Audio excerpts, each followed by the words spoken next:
अगर आप भी चाहते हैं नए वीडियो एवं नए ऑडियो देखने एवं सुनने के लिए तो हमारे गोल्ड स्टूडियो चैनल को सब्सक्राइब जरूर करें एवं बेल आइकन दबाना ना भूलें।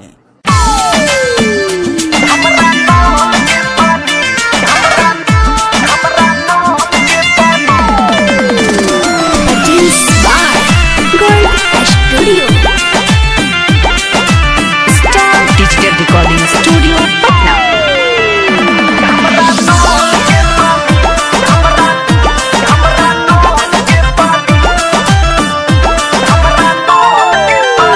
बोला हमरा में बाका कौमी काम चलाए तो रहमे।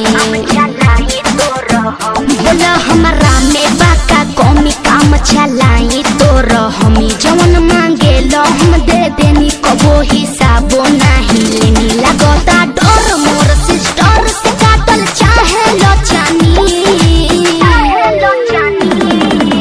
कहले उ प्यासल हरदम कइले बियाह ना किने दम। पिएले नहल से पानी कि हमरा नहल के पानी। पिएले नहल से पानी कि हमरा नहल के पानी। हमरा नहल के पानी हमरा नहल के पानी।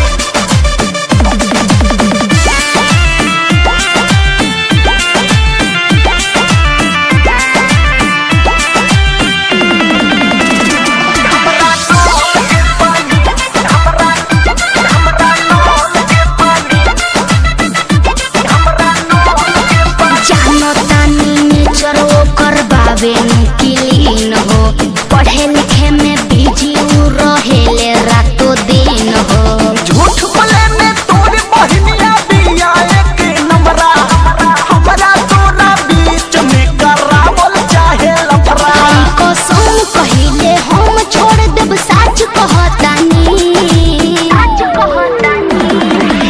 रहेले उ प्यासल हरदम कइले बियाह ना किने दम। पिएले नल से पानी कि हमरा नल के पानी। पिएले नल से पानी कि हमरा नल के पानी। हमरा नल के पानी हमरा नल के पानी।